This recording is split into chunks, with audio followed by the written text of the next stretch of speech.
So hey guys, good morning, welcome to my new blog. তো আজকে ব্লগটা আমি শুরু করছি। এখন বাজে সকাল 7:40। তো এখন আমি যাচ্ছি কাজে।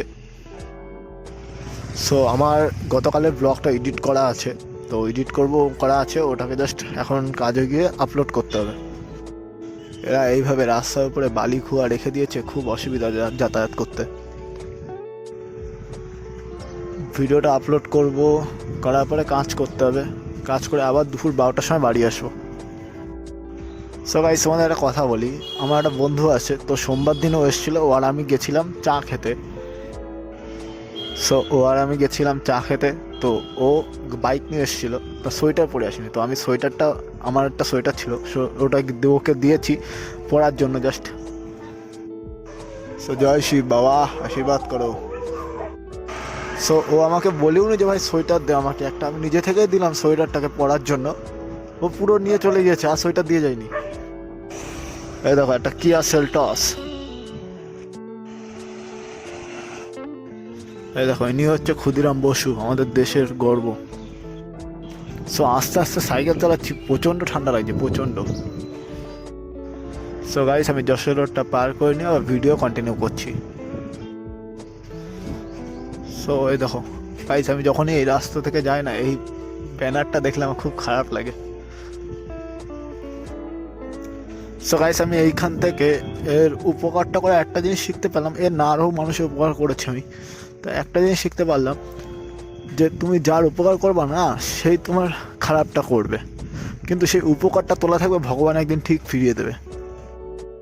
এখানে একটা মহাদেবের মূর্তি ছিল, কোথায় গিয়ে থেকে জানে। সো গাইস, আমি কাজের বাড়ি কাছাকাছি চলে এসেছি। তো তোমাদের সাথে দেখা হচ্ছে আবার দুপুর 12টার পরে। আর তোমাদের মনে হতে পারে যে আমি ফেস কেন দেখালাম না এই ভিডিওটাতে, কারণ সূর্য একদম পেছনে রয়েছে। তো যখন আমি সামনের ক্যামেরাটা অন করছি, তো তখনই তোমার পুরো সামনের স্ক্রিন সাদা হয়ে যাচ্ছে ক্যামেরা। সো দেখতে থাকো ভিডিও, আর ভিডিওকে অবশ্যই লাইক করো, চ্যানেলকে সাবস্ক্রাইব করে দাও। সো গাইস, এখন বাজে দুপুর 12টা। তো আমার কাজ শেষ হয়ে গেছে, আমি যাচ্ছি এখন বাড়ির দিকে। তো চলো যেতে যেতে কথা। সো আজকে তেমন লোক হয়নি কাজে, ওখানটায় মিনিমাম 25 জন মতন এসেছে। যেখানে 200 লোক হয়, সেখানে 25 জন এসেছে। পুরো টাইম বসেছিলাম, ফোনে একদম চার্জ নেই, সারাক্ষণ বসে বসে আমি ফোন টিপছিলাম। সো এখন যাব গিয়ে প্রথমত কিছু খাওয়া দাওয়া করবো। খাওয়া দাওয়া করার পর আমি স্নান করবো, ফ্রেশ হয়ে একটুখানি ঘুমাবো। ঘুমিয়ে আবার বিকেলবেলা কাজে আসতে হবে। আর আমি যতদূর শুনছি যে আগামীকাল আমার কাজ হয়তো শেষ হতে পারে। তো তাছাড়া ব্লগটাকে পাবলিক করতে হবে, আমি ব্লগ আপলোড করে দিয়ে এসেছি। সো চলো যেতে যেতে কথা বলছি, আর দেখা যাক রাস্তাটা আগে এটা পার করে নিই। আর রোদ দেখো, বিশাল রোদ হয়েছে, পুরো রোদটা মুখে লাগছে। হ্যাঁ, মুখ গরম হয়ে যাচ্ছে একদম। তো গাইস, তোমাদের সাথে আমি একেবারে বাড়ি গিয়ে কথা বলছি ফ্রেশ হয়ে। তো তোমার ভিডিও দেখতে থাকো, ভিডিওকে লাইক করো, চ্যানেলকে সাবস্ক্রাইব করো। তো গাইস, এখন বাজে দুপুর 3:30। তো এখন আমি রয়েছি বাড়িতে, 3:30 বেশি হয়ে গেছে। তো চলো কাজের উদ্দেশ্যে যাওয়া যাক, লেট হয়ে যাবে নইলে। আর আমি দুপুরবেলা বাড়ি আসছি, এসে স্নান করে ঘুমিয়ে পড়েছিলাম। ঘুম থেকে উঠে এখন অল্প করে ভাত খেয়ে চলো তো যাওয়া যাক, যেতে যেতে কথা বলছি তোমার সাথে। সো গাইস, আমি এখন বেরিয়ে পড়েছি, তো যাচ্ছি কাজের উদ্দেশ্যে। তো চলো যাওয়া যাক। সো আমি বাড়ি আসলাম, বাড়ি এসে খাওয়া দাওয়া করে, তো একটা বন্ধুর টাকা আমার কাছে রেখে গেছিলো, তো সেটা ওকে ব্যাকে দিলাম, দিয়ে ঘুমিয়ে পড়লাম স্নান করে। তো এখন 3:45 বাজতে গেছে, তাও প্রচণ্ড ঠান্ডা হাওয়া দিচ্ছে, ফুল করে, যে হাওয়াটা ক্ষতিকর খুব শরীরের পক্ষে। চলো কাজের দিকে যাওয়া যাক। বাড়ি এসে আমার আবার যেতে হবে জল আনতে। তো জল নেই ঘরে খাওয়ার, বোন এনেছেও সকালবেলা। তো জল আনতে হবে, মাঠে একটু আড্ডা মারবো। আড্ডা মেরে আবার বাড়ি যাবো, গিয়ে ব্লগ এডিট করতে হবে। সো গাইজ, সামনে ধুলো দেখো, আমি যশোরটা পার করে ভিডিও বানাচ্ছি। সো গাইজ, বলো কেমন লাগছে আমাকে। সো তোমরা বলো যে আমাকে কেমন লাগছে। হ্যাঁ, অবশ্যই জানাও কেমন লাগছে কমেন্টে।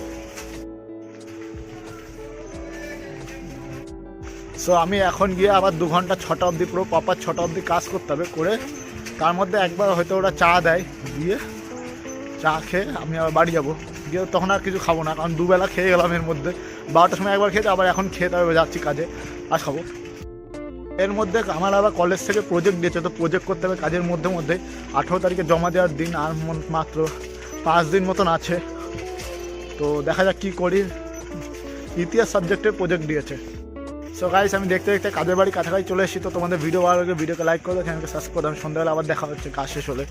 আর বুঝতে পারছি আমার এই সোয়েটার পরে, জাস্ট নর্মাল সোয়েটার পরে গাড়ি চালিয়ে না ভালোই ঠান্ডা লেগেছে। ঠান্ডাটা জমে আছে বুকের মধ্যে, জ্যাকেট পরে গাড়ি চালাতে হবে। সরে পরে গাড়ি চালানো হবে না। সো তোমরা দেখতে থাকো ভিডিও, আমি সন্ধ্যেবেলা আবার ভিডিও কন্টিনিউ করছি।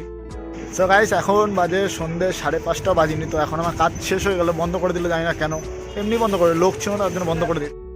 সো লোকজন ছিল না যার জন্য বন্ধ। সো লোকজন ছিল না, কেউ আসছিল না, আমরা একা একা বসেছিলাম, মাত্র 3 জন এসেছিলো, তো সেই জন্য বন্ধ করে দিয়েছে। তো এখন যাই, বাড়ি যাই, গিয়ে দেখা যাক কী করা যায়। সো এখন বাড়ি যাবো, বাড়ি গিয়ে যাবো খাওয়ার জল আনতে, কারণ অনেক দিন ধরে আমি জল আনতে হয় না, তো জল নিয়ে আসবো, জল নিয়ে এসে তবে মাঠে যাবো। সো আমি গেছিলাম একটুখানি গাড়ি নিয়ে, তো প্রচণ্ড ঠান্ডা লাগছে আমার, জানি না কারণ গাড়ি চালিয়ে আসলাম বলে। সো গাইস তো চলো বাড়ির দিকে যাওয়া যাক। হ্যাঁ, বাড়ি যেতে যেতে তোমাদের সাথে কথা বলছি।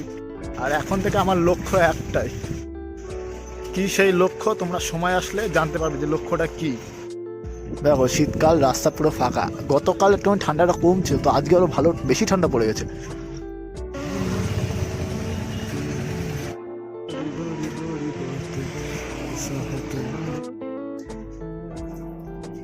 সো গাইস আমি এখন রয়েছি বাড়িতে, তো এখন যাবো বাইরে একটু মাঠের দিকে, এখন 6টা বাজিনি, তো আমার 5:30 চলে এসেছিলাম বাড়িতে, এখন 6টা বাজে, একটু মাঠের দিকে যাই।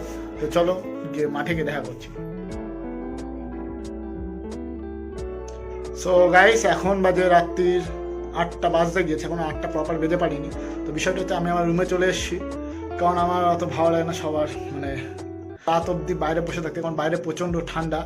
তো আমি এসেছি, তাছাড়াও আমার একটা কাজ রয়েছে, আমার প্রজেক্ট আছে কলেজের, তো সেই প্রজেক্টের জন্য প্রজেক্ট করতে হবে, তো সেই জন্য আমি এখন একটু প্রজেক্ট করবো, 1-2 পেজ লিখে তারপরে ঘুমিয়ে পড়বো ব্লগটা এডিট করে। তো আজকে ব্লগটা এই অবধি, দেখা হচ্ছে নতুন একটি ব্লগে। ভিডিও ভালো লাগে ভিডিওকে লাইক করে দাও, চ্যানেলকে সাবস্ক্রাইব করে দাও, টাটা।